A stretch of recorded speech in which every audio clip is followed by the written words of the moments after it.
जय हिंद दोस्तों। अरे कभी हमारो हाल चाल पूछ लिया करो भाई, हमेशा हम तुम्हारा ही हाल चाल पूछते हैं। चलो कोई बात नहीं। देखो, हम इसके पहले प्रमेय 6.6 तक पढ़ चुके हैं और उम्मीद है कि आप लोग को समझ में आया होगा और आप लोग देख लिए होंगे। और नहीं देखे और नहीं पढ़े हो तो पहले जाओ, पहले सारा प्रमेय पढ़ो।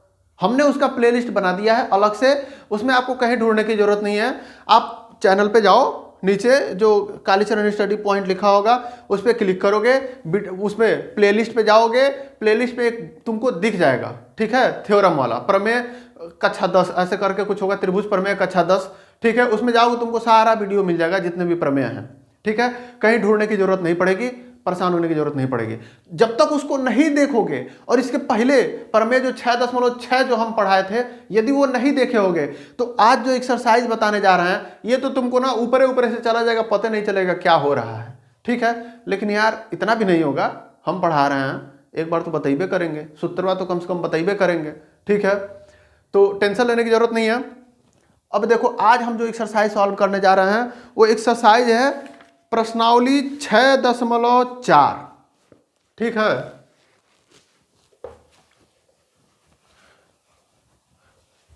कई लड़के ऐसे शिकायत करते हैं कि सर जी आप किताब लेके कहाँ पढ़ाते हैं। अरे यार क्वेश्चनवा कहाँ से लिखेंगे यार, अब क्वेश्चन हमको थोड़ी याद रहता है, ठीक है। प्रश्नावली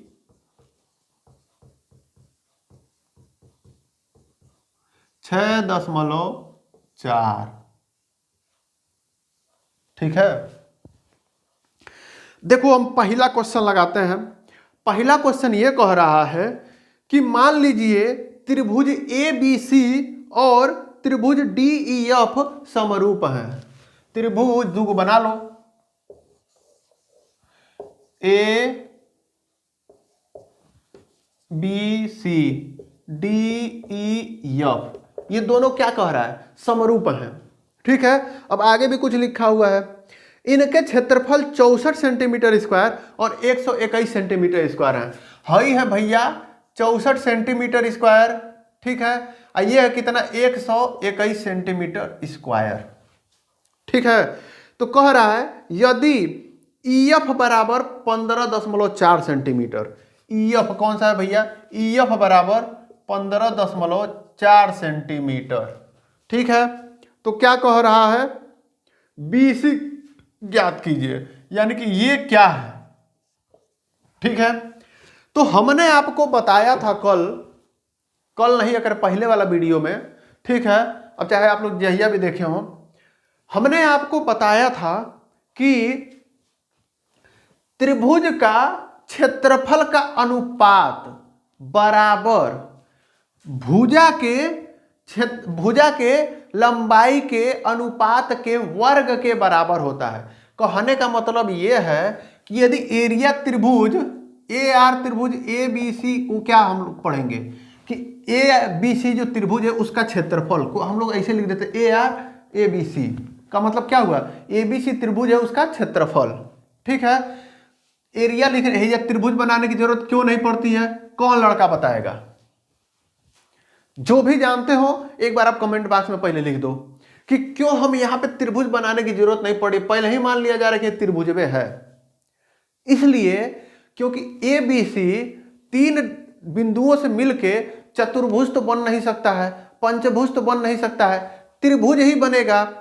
और आप लोग ये कहेंगे कि सर 3 बिंदु तो ऐसे भी हो सकते, एक बिंदु यहाँ है, एक बिंदु यहाँ है, एक बिंदु यहाँ ऐसे भी तो कर सकते, मिलाना जरूरी है क्या।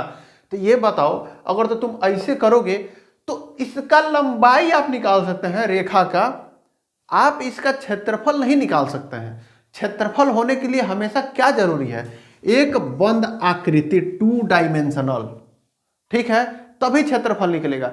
इसीलिए यहां पे त्रिभुज बनाने की जरूरत नहीं पड़ती है। तो ये बेसिक चीजें जब तक नहीं समझोगे ना तब तक मैथ पढ़ना बेकार है। रट्टू तोता नहीं बनना है यार, ठीक है। रट्टू तोता तुम मैथ में बन लोगे तो आगे नहीं बढ़ पाओगे, मैथ में तो आगे नहीं बढ़ पाओगे। कंसेप्ट समझो, क्यों यहाँ पे ये चीज देखो, आज तक शायद कोई नहीं बताया होगा कि क्यों यहाँ पे त्रिभुज बनाने की जरूरत नहीं पड़ती है। मैं गारंटी दे सकता हूं कि आज तक कोई नहीं बताया होगा। इसीलिए जरूरत नहीं पड़ती है, क्योंकि ऑलरेडी जब एरिया है ना, तो एरिया कभी 2 डायमेंशनल का एरिया निकल ही नहीं सकता। कभी रेखा का कभी कोई एरिया होता है, कभी सुने हो? रेखा की लंबाई होती है, क्षेत्रफल नहीं होता। क्षेत्रफल हमेशा किस चीज का होता है? जो एक बंद आकृति हो, ठीक है, उसी का क्षेत्रफल निकाल सकते हो। चाहे चतुर्भुज हो, चाहे त्रिभुज हो, चाहे पंचभुज हो, चाहे जितना भुज हो, चाहे गोला हो, चाहे रेखा हो, रेखा नहीं सॉरी, चाहे वृत्त हो, ठीक है, हमेशा क्या उसी का क्षेत्रफल निकल सकता है। और 3 बिंदुओं से मिलकर तो भैया खाली एगो त्रिभुज बन सकता है, और कुछ तो बन नहीं सकता है, ठीक है। ये रीजन है। चलो ठीक है, ये इतना जरूरी नहीं था, लेकिन इतना कम जरूरी भी नहीं था। कॉन्सेप्ट तो समझना है भैया। तो देखो क्या कह रहा है, इसका क्षेत्रफल बट्टा इसका क्षेत्रफल, एरिया ऑफ त्रिभुज DEF बराबर क्या होता है? ये भुजा बट्टा ये भुजा, किसी भी एक भुजा को लेते, जैसे मान लो ये भुजा लेते तो ये भुजा बट्टा ये भुजा हो जाता, ये भुजा लेते तो ये भुजा बट्टा ये भुजा हो जाता। कोई भी संगत भुजा का अनुपात, हम यहाँ पे इस भुजा को दिया हो तो हम इसी भुजा को ले रहे हैं। तो देखो ई ना है कि पहले हे के ले लो तब हे के ले लो, ना ही हे ऊपर वाला में ABC वाला त्रिभुज लिए हो हई वाला, तो इसमें भुजा भी यही लोगे पहले, तो क्या हो जाएगा BC बट्टा EF का स्क्वायर। ये सूत्र है, ठीक है। इसका क्षेत्रफल बट्टा इसका क्षेत्रफल बराबर इसके क्षेत्रफल बट्टा इसके क्षेत्रफल का वर्ग, ठीक है। अब देखो, अब ये पता चल गया, तो इसका क्षेत्रफल दिया हुआ कितना 64 सेंटीमीटर, और हेकर क्षेत्रफल कितना दिया हुआ है 121 सेंटीमीटर, ठीक है, बराबर BC नहीं पता है तो BC को हम खाली BC लिख दे रहे हैं, अब बट्टा 15.4 सेंटीमीटर, 15.4 सेंटीमीटर। अब इसका स्क्वायर भी करेंगे, ठीक है। अब एक काम करते हैं, या तो हमारे पास 2 चीज है, या तो इस स्क्वायर को इधर भी इसका भी स्क्वायर कर दें, या फिर दोनों तरफ वर्गमूल निकाल दें, ठीक है, तो स्क्वायर खत्म हो जाएगा। तो इसका वर्गमूल निकालना बड़ा आसान है, दिख रहा है 64 है तो इसका वर्गमूल निकल सकता है क्या? देखो वर्गमूल ही निकालना पड़ेगा, इसको इधर करोगे तो स्क्वायर नहीं होगा, ये वर्गमूल ही हो जाएगा, ठीक है। दोनों तरफ स्क्वायर नहीं किया था, इसके लिए हम गलती बोल दिए। देखो वर्गमूल निकालो तो इसका क्या हो जाएगा, 64 को क्या लिख सकते हो? अरे भाई 8 का स्क्वायर नहीं लिख सकते हो। 21 को क्या लिख सकते हो 11 के स्क्वायर। वर्गमूल हम तुमसे बताए थे, याद कर लेना एकदम, नहीं तो बहुत मार मारेंगे, ठीक है। तो इसको हम लोग क्या लिख सकते हैं 8 बट्टा 11 का स्क्वायर बराबर BC बट्टा 15.4 का स्क्वायर। अब इधर भी स्क्वायर है इधर भी स्क्वायर है, हम दोनों तरफ वर्गमूल ले रहे हैं तो क्या हो जाएगा स्क्वायर खत्म हो जाएगा, ठीक है। तो क्या है, अब देखो यहाँ का स्क्वायर खत्म हुआ तो ये भी क्या हो गया, इसका भी वर्गमूल हो गया। अब इससे क्या निकल गया BC बराबर क्या हो जाएगा, इसको इधर भेज दो तो 8 गुणे 15.4 बट्टा 11 बराबर BC, ठीक है। हमको BC ही निकालना है, तब गुणा भाग कर लो, इससे काटो तो कितना हो जाएगा 11 कम 11.4, ठीक है। अब गुणा कर दो 8 चौका 32, 8 करने 8 3 11.2 बराबर BC। यानी BC का मान कितना हो जाएगा, तो लिख देना BC बराबर 11.2 सेंटीमीटर। है सेंटीमीटर जरूर लिख देना, नहीं लिखोगे तो क्वेश्चन वही तक काट दिया जाएगा, ठीक है। अब मेरे ख्याल से ये क्वेश्चन समझ गए होंगे, ये पहला क्वेश्चन था। हम देखो क्वेश्चन नंबर डालना भूल जाते हैं, तो आप लोग समझ लिया कि हम पहला क्वेश्चन हम शुरू में बोल जरूर देते हैं, ठीक है। ये पहला क्वेश्चन था। अब देखो दूसरा क्वेश्चन लगाते हैं। दूसरा क्वेश्चन में भी बहुत ज्यादा दम नहीं है, दम है इसके बाद वाले क्वेश्चन में।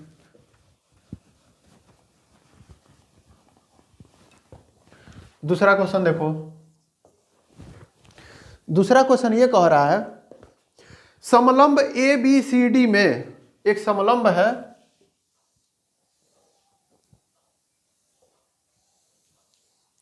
इसका नाम क्या है ABCD।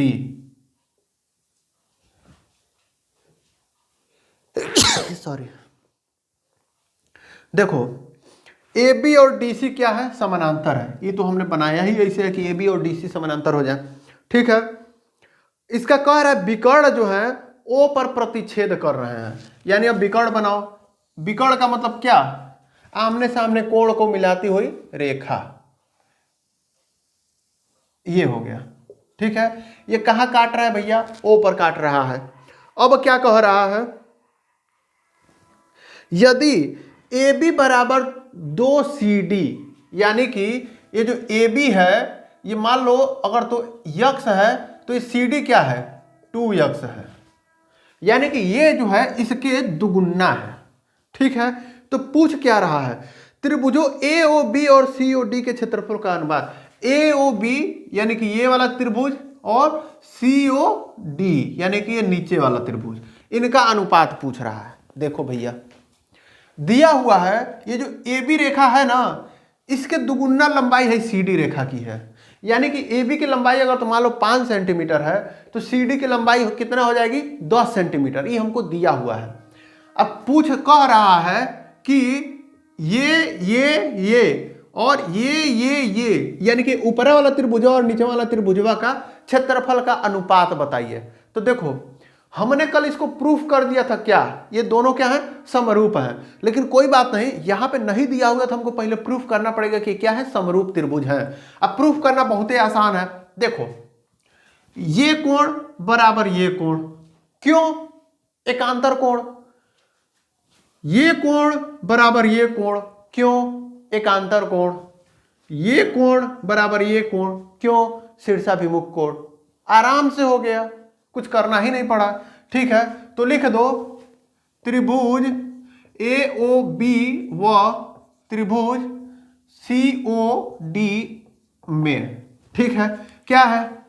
कोण BAO बराबर कोण OCD, क्यों? एकांतर कोण। कोण का हमने वीडियो बना दिया है। आपको नहीं समझ में आ रहा है क्यों बराबर है, एकांतर क्यों बराबर होता है, तो आप कोण वाला जो बेसिक मैथ वाला जो वीडियो होता है आप उसको देखेंगे तो आपको समझ में आ जाएगा कि क्यों एकांतर कोण बराबर होते हैं। ठीक है, एकांतर कोण क्या होते हैं और वो बराबर होते हैं, ये आपको पता चल जाएगा। ठीक है, अब इसी तरीके से देखो, हम एक और दिखा देते हैं, इसको दिखा देते हैं। AOB कोण AOB बराबर कोण DOC, क्यों? शीर्षाभिमुख कोण।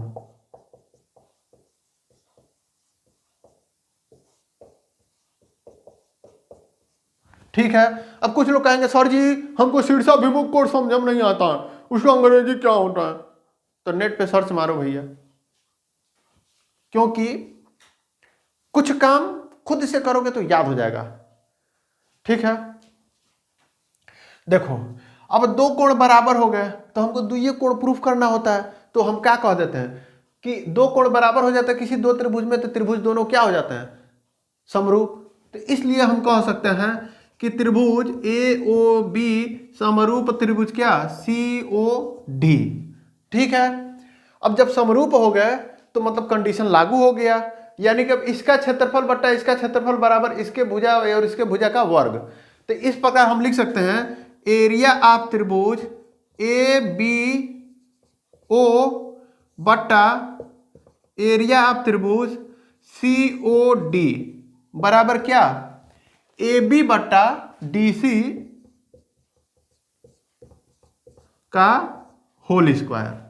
ठीक है, अब देखो हमको इसी का अनुपात पूछ रहा है, तो क्या हो जाएगा? AB क्या है? मान लो AB बराबर x है तो उसको x लिख दो, और DC क्या हो जाएगा? तब 2x हो जाएगा भाई, उसका दोगुना है, और स्क्वायर तो है, तो लिख दो x से x कैंसिल हो गया, क्या बचा?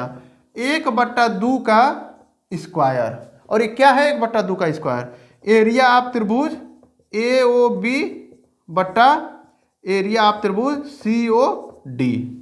ठीक है, तो ये किसके बराबर हो गया? बराबर 1/2 का स्क्वायर करोगे तो 4 हो जाएगा, 1 के स्क्वायर 1 के रह जाएगा, 1/4।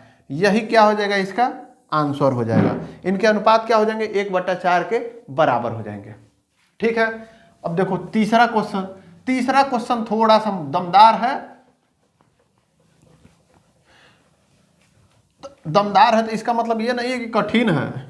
ठीक है, अगर तो तुम यहां पढ़ रहे हो, हमसे पढ़ रहे हो, तो कठिन शब्द तो भूल जाओ, कठिन कुछ भी नहीं है, बस ये है मज़ेदार है और तुम्हारे लिए प्लस पॉइंट है, क्योंकि बाकी जो कमज़ोर लड़के होंगे वो नहीं लगा पाएंगे। ठीक है, जो हमसे नहीं पढ़ रहे हैं तो तुम ऑलरेडी उनसे आगे हो जाओगे, तो तुम अपने आप को गधा समझते थे, अब देखो हीरो हो जाओगे। तीसरा क्वेश्चन देखो क्या कह रहा है। कह रहा है आकृति 6.44 में, तो पहले आकृति 6.44 हम बना लेते हैं। ये भी क्या है, एक ठो समलंब है। ठीक है, इसमें 2 ठो ये भी दिया हुआ है। इसका नाम क्या है, ए बी सी डी। ठीक है, पूछ क्या रहा है, कह रहा है बीसी पर 2 त्रिभुज ए बी सी और डी बी सी बने हुए हैं, यानी कि ए बी सी यानी कि है ऊपरा वाला कोणवा, ये वाला त्रिभुजवा ऊपरा वाला है, यानी कि आधवा के हिन्ने, यानी कि बीसी जो लाइन है ना इसके ऊपर, और दूसर का क्या कह रहा है, इसके नीचे वाला त्रिभुज, उनका अनुपात क्या है, AO बट्टा DO है, यही कह रहा है। सिद्ध करना है हमको, क्या सिद्ध करना है कि त्रिभुज ABC इसका एरिया, ठीक है, ABC बट्टा एरिया ऑफ त्रिभुज क्या BCD बराबर क्या है, AO बट्टा DO। ठीक है, कहने का मतलब यह कह रहा है कि ऊपरा वाला त्रिभुजवा है जो नीचे वाला त्रिभुजवा है, इन दोनों का अनुपात कितना है, इन दोनों का अनुपात AO बट्टा DO है, हमें यही प्रूफ करना है। ठीक है, तो देखो इसमें ना एक काम करोगे, जब एकदम देखो उतना कर दिए तो एकदम आसान लगने लगेगा, लेकिन वो वाला कमवा करना पड़ेगा। क्या, एक तो छोटा सा रचना क्या, BC पर हे वाला त्रिभुजवा जो ऊपरा वाला त्रिभुजवा है, शीर्ष A से BC पर एक ठो लंब खींच दो। ठीक है, अब वैसे ही वही वाला काम करना है यहां से, एक ठो इससे भी एक ठो लंब खींच दो। नीला पेन का मतलब रचना, हमारा स्टाइल तो यही है। ठीक है, अब 2 ठो लंब खींच दिए, अब तुमको ये दिखाना है कि इसका भी एक नाम दे दो, मान लो इसका नाम ले दिए यम, इसका नाम ले दिए यन। ठीक है, अब तुमको खाली ये प्रूफ करना है कि इधर वाला एक ठो त्रिभुज और इधर वाला एक ठो त्रिभुज दोनों क्या है, आपस में बराबर है, मतलब उनका क्या है, ये वाला त्रिभुज और ये वाला त्रिभुज हम समरूप प्रूफ कर दे रहे हैं। देखो कैसे, इसका नाम था O था। ठीक है, देखो कैसे प्रूफ करेंगे। अब देखो लिखो त्रिभुज, रचना जरूर लिख देना, रचना शीर्ष A से A व D से 2 रेखाएं BC पर लंबवत खींचा, ये रचना लिख दिए। अब देखो इसका प्रमाण क्या है, सिद्ध कैसे करेंगे। लिखो त्रिभुज AMO व त्रिभुज DNO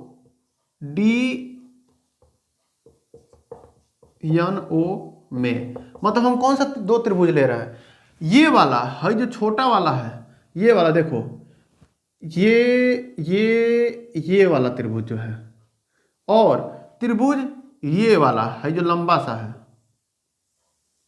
ये वाला त्रिभुज को हम ले रहे हैं, दोनों त्रिभुज को ले रहे हैं। ठीक है, यानी कि ये वाला त्रिभुज और ये वाला त्रिभुज, इन 2 त्रिभुजों को हम ले रहे हैं। देखो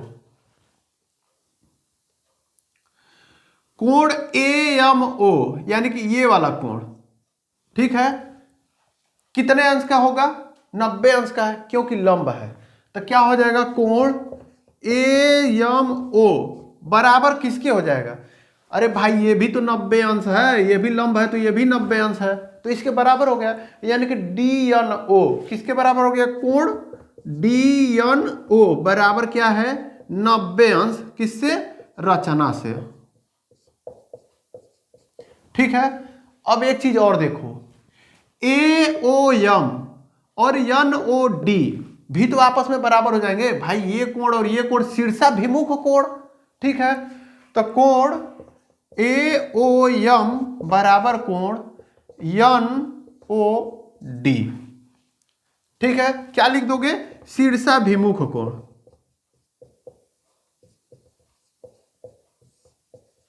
और ये लिखना जरूर कौन सा क्यों हो रहा है बराबर, ठीक है, वरना गड़बड़ हो जाएगा।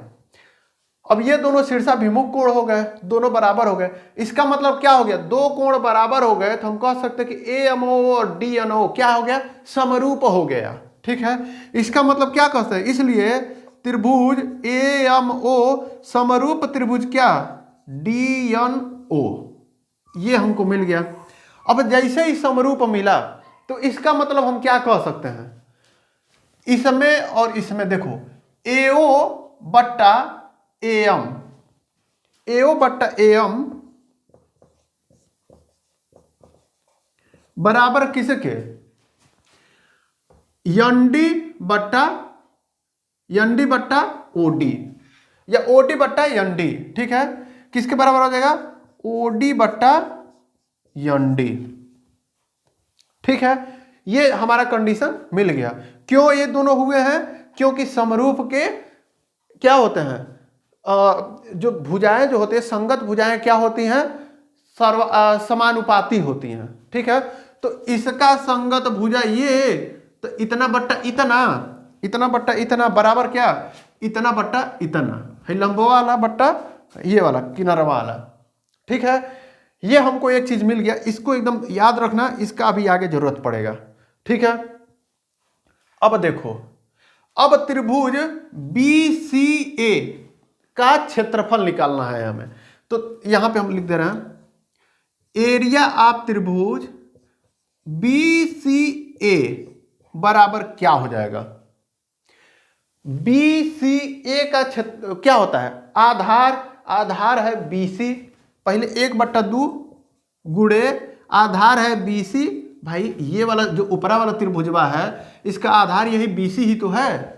ऊंचाई कौन सा होता है? शीर्ष पर जो लंब रेखा होती है यानी कि AM, तो BC गुणे AM, ठीक है।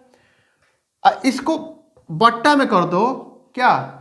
हे वाला नीचे वाला जो त्रिभुजवा है, आधावा के जो नीचे वाला जो त्रिभुज है यानी कि BDC जो है, इसका जो त्रिभुज का जो क्षेत्रफल है वो एरिया ऑफ त्रिभुज BDC बराबर क्या हो जाएगा? तब इसको भी बट्टा में कर लेते हैं, 1/2 गुणे आधार। अब इसका भी आधार क्या हो जाएगा? ये नहीं होगा, ये होता तो हमको यहाँ पे एक लंब चाहिए होती, लेकिन हमको लंब यहां से मिला हुआ तो आधार यही हो जाएगा BC। भाई इसको ऐसे लिखा हुआ, हम इसको उठा के ऐसे भी तो कर सकते हैं, ठीक है, कोई फर्क नहीं पड़ेगा। तो BC गुणे लंबवा कितना है? ND,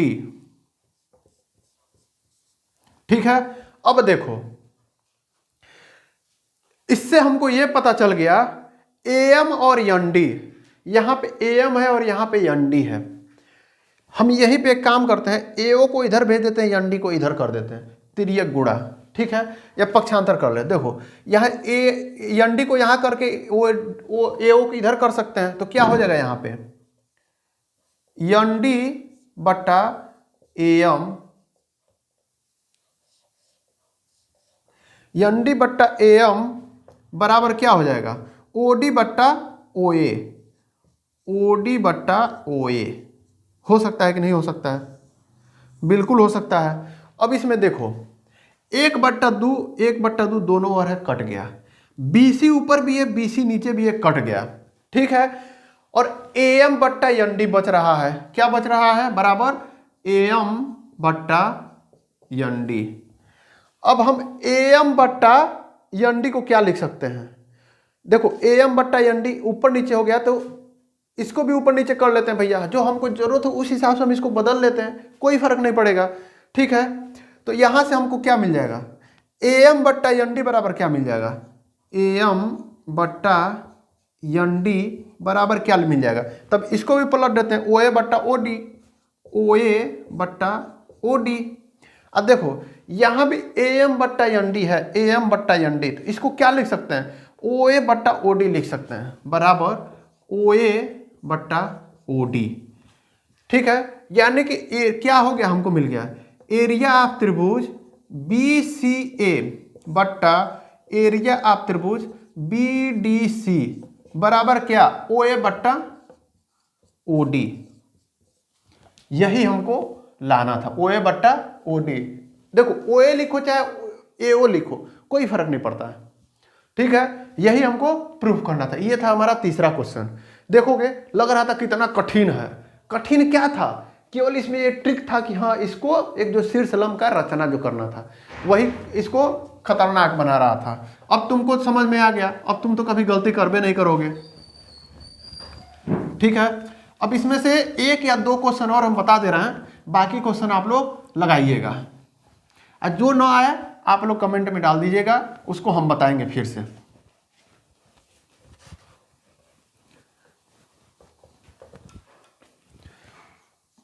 चौथा क्वेश्चन देखिए, थोड़ा सा हम मार्कर में इंक ज्यादा डाल देते हैं।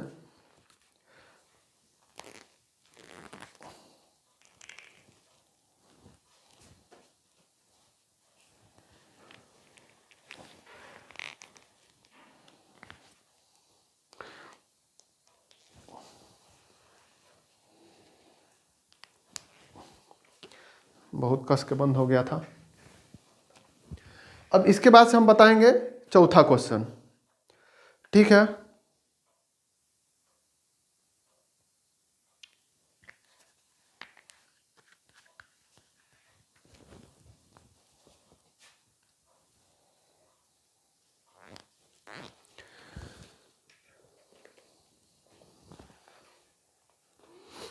देखो कह रहा है यदि दो समरूप त्रिभुजों के क्षेत्रफल बराबर हो तो सिद्ध कीजिए कि वो क्या होते हैं, सर्वांगसम होता है। ये कुछ नहीं है, देखो दिखने में लग रहा है कि अरे ये तो सिद्ध करने वाला आ गया, बहुत कठिन होगा, लेकिन कुछ नहीं है। देखो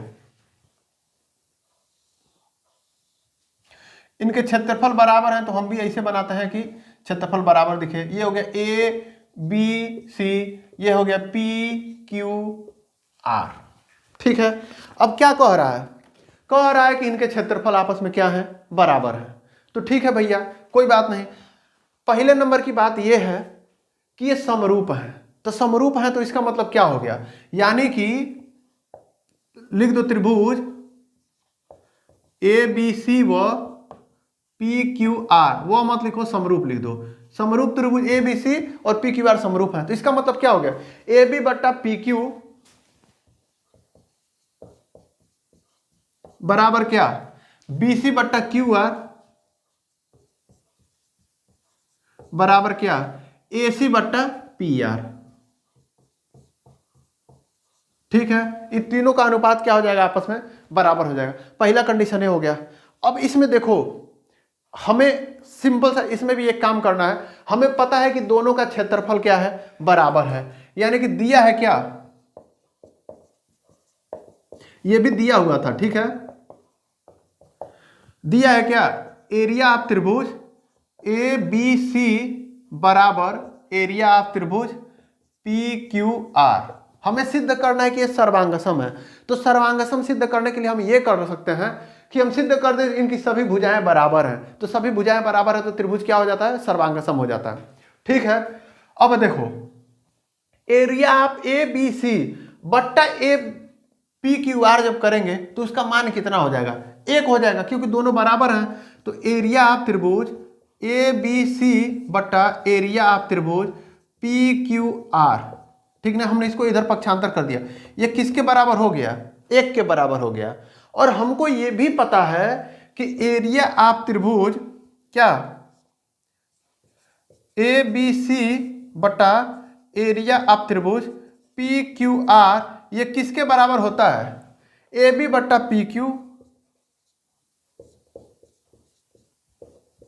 का स्क्वायर, अब बराबर BC बट्टा QR का स्क्वायर, और बराबर AC बट्टा PR का स्क्वायर। देखो कोई जरूरी नहीं है तीनों लिखो, केवल एक ही हम आपको लिख के प्रूफ करा रहे थे, लेकिन वो भुजा कोई जरूरी थोड़ी है कि यही दोनों होंगे।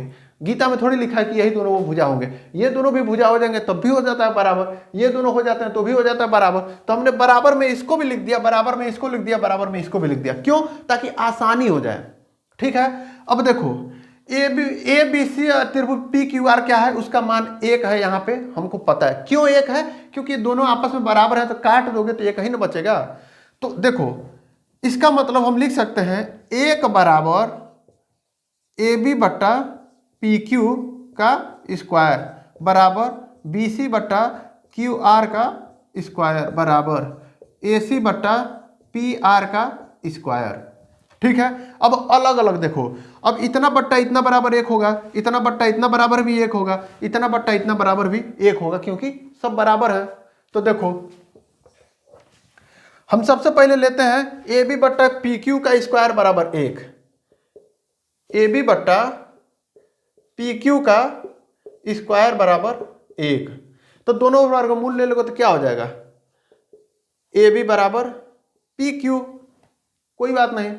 ठीक है, बराबर कितना हो गया 1। तो इससे क्या मिल गया, ए बी बराबर पी क्यू। ठीक है, यानी कि ये और ये बराबर हो गए। उसी तरीके से जब इसको बराबर 1 करोगे तो ये और ये बराबर हो जाएंगे, और ये बराबर भी हो जाएंगे। और तीनों भुजा जब आपस में जब बराबर हो जाएंगे, तीन को भुजा ऐसे ऐसे जब बराबर दिखाओगे, यानी कि बी सी बट्टा क्यू आर भी बराबर हो जाएगा, बी सी बराबर क्यू आर हो जाएगा। ठीक है, और ए सी बराबर पी आर जब हो जाएगा तो तीन को भुजा देखो बराबर हो गए, तीनों भुजा बराबर हो गए, तो त्रिभुज क्या हो गया, सर्वांग सम हो गया। बस यही था, और लग रहा था कितना कठिन है, कठिन हमारे क्लास में कठिन कठिन अगर तो कहीं आ गया तो दौड़ा दौड़ा मारेंगे हम लोग, कठिन नाम का कोई भी आ गया तो, क्योंकि हमारे यहाँ कठिन चलता नहीं है। और क्यों कठिन नहीं लगता है जानते हो, क्योंकि इस क्लास में आपको कॉन्सेप्ट सिखाया जाता है, और जब तक आपके पास कॉन्सेप्ट है आपका क्वेश्चन कठिन हो ही नहीं सकता है। अब देखो 6वां और 7वां है, 2 क्वेश्चन है, इसका हम सोच रहे हैं कोई एक क्वेश्चन लगाएं, ताकि एक क्वेश्चन आप लोग भी अपने आप से लगाएं, और 8वां 9वां तो तुम लोग खुद लगाना। ठीक है, क्योंकि ये ऑप्शनल है, ऑब्जेक्टिव है, तो ऑब्जेक्टिव आप लोग खुद लगाइएगा। ठीक है, हम 7वां क्वेश्चन लगा दे रहे हैं। 7वां क्वेश्चन क्या कह रहा है, सिद्ध कीजिए कि एक वर्ग की किसी भुजा पर बनाएगा, हाँ ये भी ठीक ठाक क्वेश्चन है। देखो सिद्ध कीजिए कि एक वर्ग की किसी भुजा पर बनाए गए समबाहु त्रिभुज का क्षेत्रफल, यानी कि एक वर्ग ले लो भैया,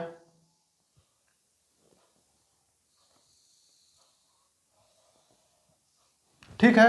वर्ग का खासियत क्या होता है, सभी आमने सामने की भुजा क्या होती हैं, समानांतर होती है, आमने सामने की समानांतर हो जाएगी, जितना बड़ा ये है उतना बड़ा ये है, उतना बड़ा ये है उतने बड़ा ये है, सब भुजाएं बराबर हो जाएंगी, और सभी कोण कितने अंश पे होंगे, 90 अंश पे होंगे। ये एक वर्ग की खासियत होती है, उसी को वर्ग कहा जाता है। ठीक है सॉरी।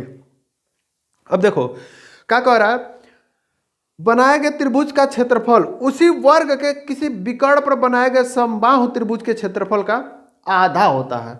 यानी कह रहा है किसी सिद्ध कीजिए किसी वर्ग की किसी भुजा पर बनाए गए त्रिभुज, हम मान लेते हैं हई वाला, मान लो ये वाले भुजा पर मान लो हम बना रहे हैं। ठीक है, पहले इसका एक ठो विकर्ण खींच लो, ठीक है, विकर्ण खींचा गया। अब कह रहा है इस पे किसी एक क्या बोलते हैं, किसी एक भुजा पर समबाहु त्रिभुज बनाना है। तो समबाहु त्रिभुज बनाना है तो मान लो इसका नाम दे देते हैं ए बी सी डी। मान लो हम सी डी पर ही एक क्या करते हैं, त्रिभुज बनाते हैं।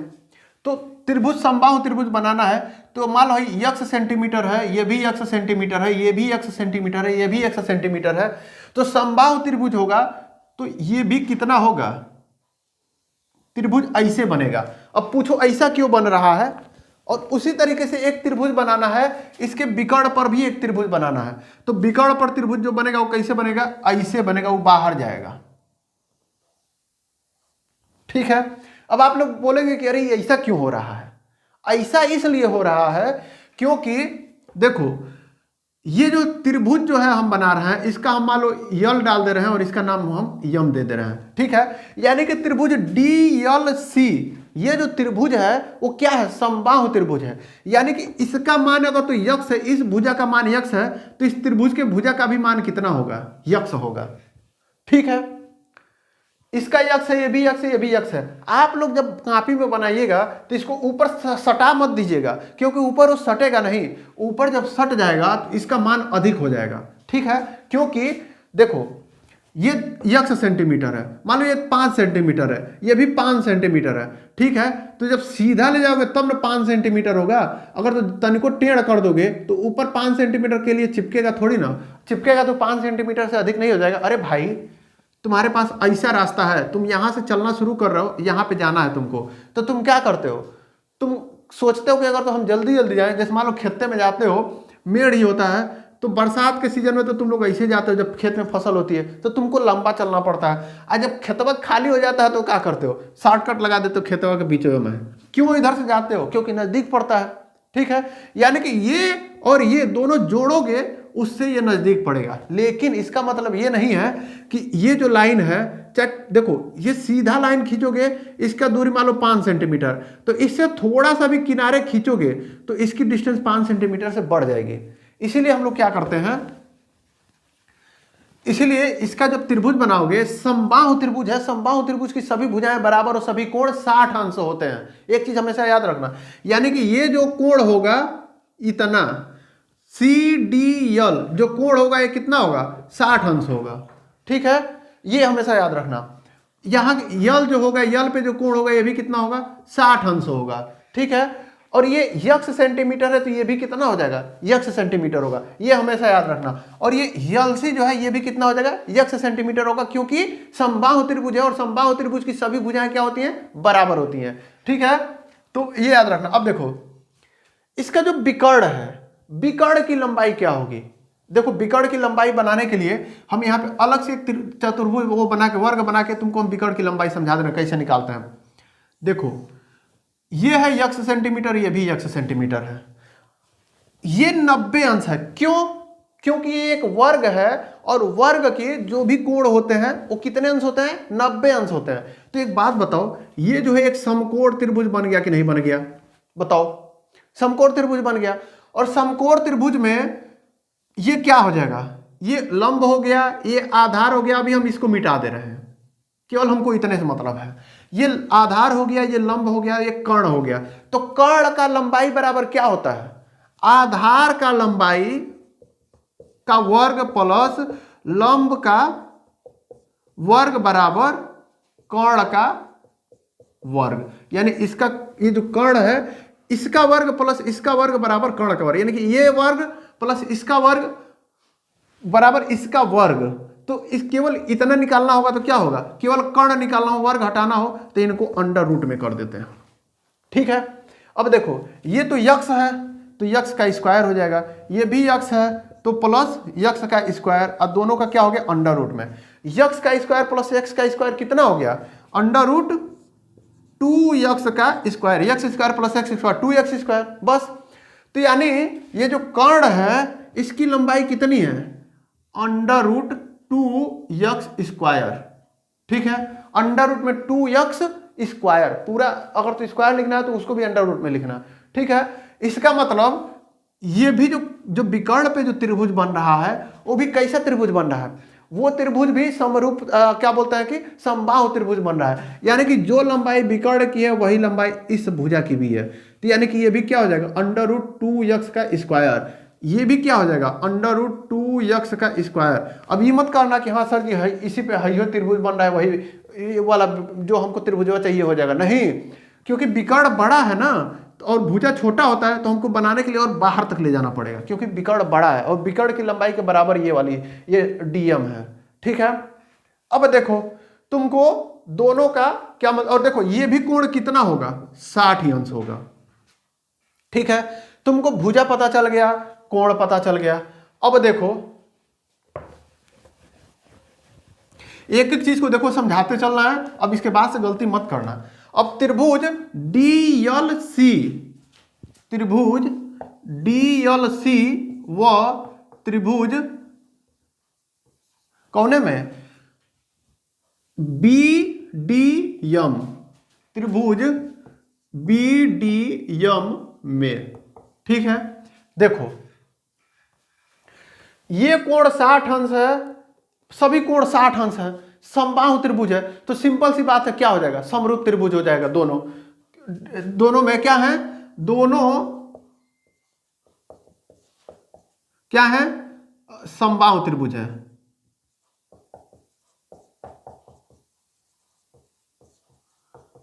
इसलिए क्या हो जाएंगे, त्रिभुज DLC समरूप त्रिभुज क्या, BDM।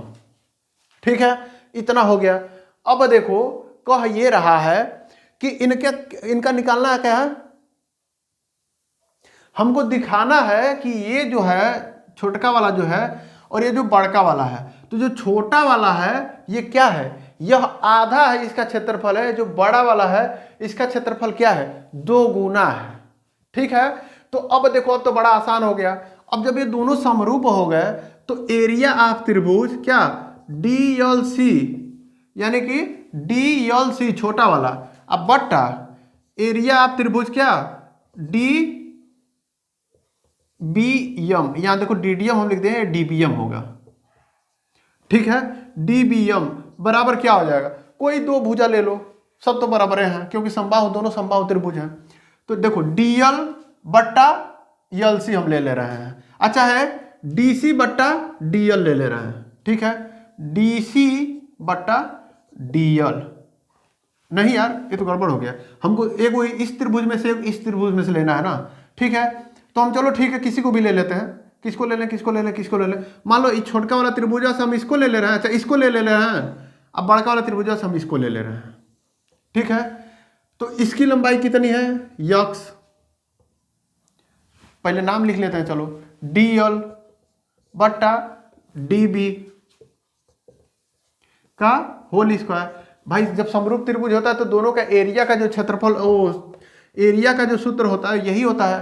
ठीक है, अब देखो DL कितना है, DL कितना है, यक्स है, अब बट्टा DB कितना है, √2x स्क्वायर है, √2x स्क्वायर है, अब पूरे का स्क्वायर, तो क्या हो जाएगा, यक्स का स्क्वायर बट्टा इसका स्क्वायर करेंगे तो √ हट जाएगा, क्या बच जाएगा, 2x स्क्वायर बच जाएगा। ठीक है, अब देखो x स्क्वायर से x स्क्वायर कट गया, क्या बचा, 1/2, यानी कि एरिया ऑफ त्रिभुज DLC बट्टा एरिया ऑफ त्रिभुज DBM बराबर क्या आ गया, 1/2, यानी कि इनका अनुपात 1/2 हो गया। यानी कि इसमें से जो इसको आगे आप लोग क्या लिख सकते हैं, 2 एरिया ऑफ DLC बराबर एरिया ऑफ क्या, DBM, यानी कि 2 को DLC मिलेगा तो 1 को DMB बनेगा, यानी कि इसका क्षेत्रफल क्या हो गया, आधा हो गया, तभी तो 2 से गुणा करना पड़ रहा है ताकि बराबर हो जाए इसके। ठीक है, यही हमें सिद्ध करना था। उम्मीद है कि आपको आज की क्लास बहुत अच्छी लगी होगी। तो अब चलते हैं अगले दिन या अगले वीडियो में आपको अगला कुछ पढ़ाएंगे, तब तक के लिए जय हिंद।